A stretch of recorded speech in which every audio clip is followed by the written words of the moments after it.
A maldição do começo tardio.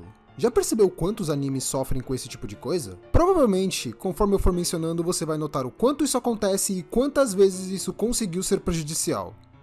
Eu sou o Daniel Kisaragi e sejam bem-vindos à Toca da Cube. Para não fazer uma introdução tão longa que o pessoal desista de um vídeo que pode interessá-los, já deixa o like e bora pro assunto. Maldição do começo tardio é um termo que eu pensei para explicar o caso de animes que têm um começo tão abaixo ou problemático que tem a capacidade de afastar possíveis espectadores que iriam curtir muito a obra.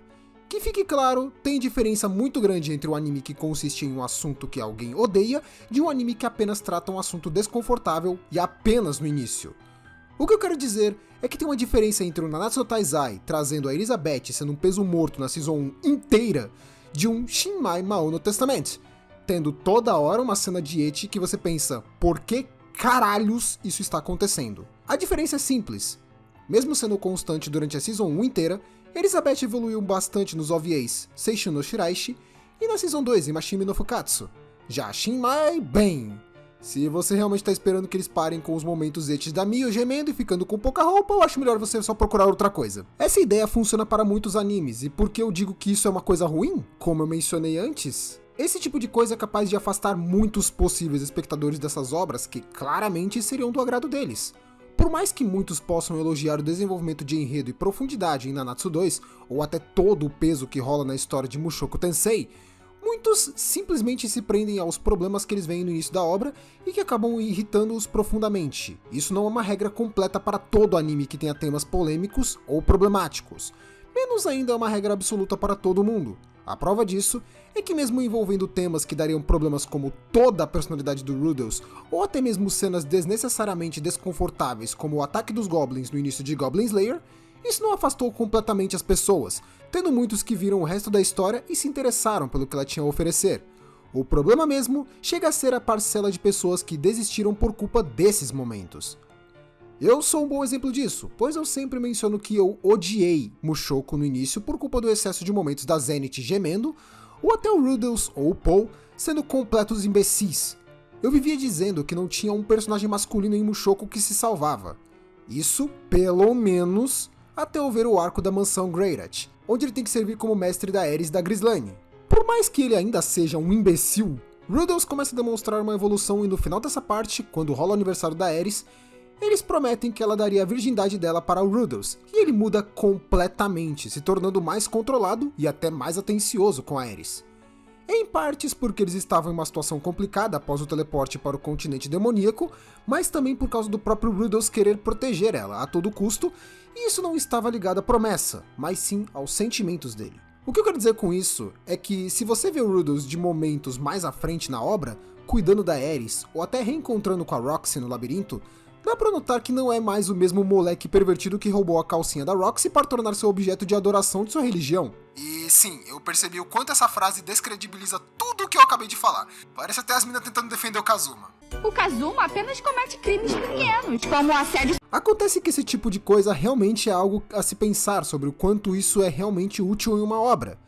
Goblin Slayer e Kaifuku se aproveitaram dessa polêmica para chamar a atenção do público, mas o problema de fazer tanto barulho quanto uma bomba no meio do parque é que, assim como esse exemplo, você cria duas formas de reações do povo. Alguns vão ver pela curiosidade, enquanto outros só preferem manter distância, podendo ou não descobrir mais sobre o assunto no futuro, mas aí já perde completamente a necessidade. Nesse caso, eu sei que pode gerar aquele comentário de isso serviu para poder atrair o pessoal para o anime, é puramente marketing. E eu concordo com isso. Afinal, eu não comprei Stellar Blade por saber que seria foda, mas sim porque tinha uma gasosa como protagonista. Eu soube que o jogo era foda quando eu joguei, mas um anime realmente precisa disso? Eu vou dar dois exemplos onde essa ideia foi implementada para notarem os efeitos positivos e negativos, mas já adiantando que teremos spoilers da Season 1 de ambos. E estou falando de Oshinoko e Vinland Saga. Começando pelo mais óbvio, Oshinoko. A temática do anime é mostrar o lado podre do meio de entretenimento, onde uma idol adolescente chamada Hoshino Ai cresceu como se fosse um foguete se tornando até maior que seu próprio grupo, mas por dentro ela só era uma fachada de uma garota com um passado terrível e desgraçado, onde ela sentiu que apenas precisava fingir ser tão boazinha e amável para poder agradar todos aqueles que a idolatravam. Em meio a isso, ela acaba engravidando de um homem de dentro daquele meio e, sabendo a repercussão que isso poderia ter, ela decide ter seus filhos escondida, mas após dar à luz aos gêmeos Aquamarine e Ruby, ela é assassinada por um fã que se sentiu traído pela idol que ele tanto amava ter engravidado de outro homem. E sim, esse tipo de pensamento perturbado é normal no meio dos idols, infelizmente. Nesse momento, os filhos dela crescem com marcas terríveis no seu passado. Ruby busca se tornar uma idol para seguir os passos da sua mãe, e Aqua se prende em uma espiral de vingança atrás do pai biológico deles, pois ele sabe que teve mão do sujeito na morte da sua mãe. Eu sei que tem bem mais detalhes, mas a base é essa. O ponto é que, para chamar mais atenção, Oshinoko já começa com o médico responsável pelo parto sendo morto pelo fã e depois reencarnando no Aqua, enquanto descobrimos que a Ruby é a reencarnação de outra fã da Ai que tinha morrido de câncer alguns anos atrás. Como se isso não fosse o suficiente, eles aproveitaram a cena da morte da Ai como um grande chamariz do anime. Nisso, momentos profundos como a Ruby discutindo com os haters do Twitter ou até reclamando por eles julgarem normal uma pessoa morrer só por ser uma idol que teve um relacionamento com alguém, sendo colocados quase que de lado. Não foram ignorados, lógico que não, mas foram bem menos mencionados do que a morte da Ai, mesmo sendo o verdadeiro foco do enredo, o lado podre do meio dos famosos, ou como que as pessoas podem enxergar esses meios. Outra cena praticamente ignorada? Ai conseguindo ser bem mais habilidosa como atriz do que uma garota que era a queridinha dos produtores, e por isso perdendo o posto e até tendo cenas removidas da versão final do filme que ela estrelou para dar mais espaço para outra garota. Isso que eu estou me prendendo só ao primeiro episódio. Se eu for até o arco de reality show de relacionamento, ali o circo pegou fogo mesmo. Mas sabe o engraçado disso tudo? Muitos resumem a Season 1 de Oshinoko apenas a essas duas partes. A morte da Ai e a depressão e quase suicídio da Akane. Tanto que alguns consideram que fora esses momentos, o anime foi bem abaixo do esperado. Mas sabe o porquê disso? Porque o primeiro episódio começa com uma bomba enorme e o resto ele só se mantém no nível acima do padrão, mas não épico o suficiente para igualar aquela cena da Ai. Pense assim, digamos que Kimetsu no Yaiba tivesse uma cena no primeiro episódio equivalente ao Hinokami Kagura do episódio 19. Acha mesmo que a galera não iria julgar a queda de qualidade do resto da temporada? O mesmo aconteceu com Oshinoko. Mesmo tendo um enredo muito bem construído e momentos sérios que traziam todo o clima que é esperado dessa obra, muita gente agiu como se o anime fosse só a morte da Ai e talvez a cena da Akane no final do episódio 6. Agora, isso foi ruim? Depende.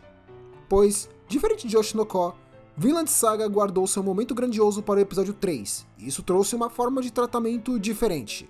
A história começa com um ex-soldado nórdico chamado Thors, que simplesmente desiste de lutar e forja sua morte em combate para poder fugir com sua mulher e filha para algum local distante, indo morar em uma pequena vila isolada. Porém, alguns anos depois do nascimento de seu segundo filho, Thorfinn, Thors é recebido por um antigo colega de exército que chama ele para uma missão. Thors sabia que não tinha o direito de recusar se quisesse proteger sua família, e nisso ele segue para a missão apenas para ser pego em uma emboscada do mercenário Askeladd, onde, em troca da segurança de seus companheiros, Thors se entrega para ser morto. Thorfinn acaba sendo capturado e Thors morre na frente dele. Nisso, Thorfinn jura vingança contra Askeladd, se tornando membro de sua tripulação de mercenários a fim de conseguir cumprir sua vingança algum dia. Vinland Saga aproveitou o tema de vingança e a cena da morte do Thors de forma mais lenta, onde, ao invés de trazer isso já em um episódio 1 de 1h30, ele atrasou para o episódio 3. E eu digo atrasou porque desde que foi lançado, a sinopse de Vinland Saga já mencionava esse acontecimento. Ou seja, eu vi o episódio 1 já sabendo que o Thors ia morrer alguma hora e o Thorfinn seria o protagonista. Fora que a opening não engana ninguém também. A questão é que Vinland Saga tem uma fórmula mais lenta e gradual de acontecimentos. Ao invés de trazer tudo de cara, ele parece que tenta ir aos poucos. No episódio 1, temos um sujeito que é quase como um inimigo da vila, que só serve para mostrar o coração gentil do Thors, que acaba comprando a liberdade de um escravo à beira da morte em troca de várias de suas melhores cabras apenas para entregar um enterro digno para aquele homem. Outro momento memorável dele é quando Thorfinn encontra sua adaga e ele faz um discurso para seu filho dizendo que ele não precisava carregar uma arma, pois aquilo é usado para enfrentar seus inimigos. Mas a verdade é que ninguém possui inimigos de fato, praticamente mencionando o quanto as batalhas em uma guerra são desprezíveis por forçar pessoas a matar outras pessoas que eles nem mesmo conhecem, apenas por um objetivo que nem mesmo seria o deles, provavelmente. Agora, qual o diferencial de tratamento de ambos?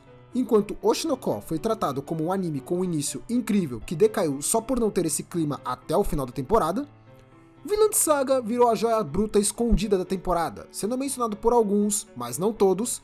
A diferença é que Vinland foi sendo enaltecido durante toda a sua temporada, apenas para jogar tudo no lixo na Season 2, enquanto Oshinoko conseguiu se tornar ainda mais grandioso com a Season 2 e um gancho fudido para a Season 3.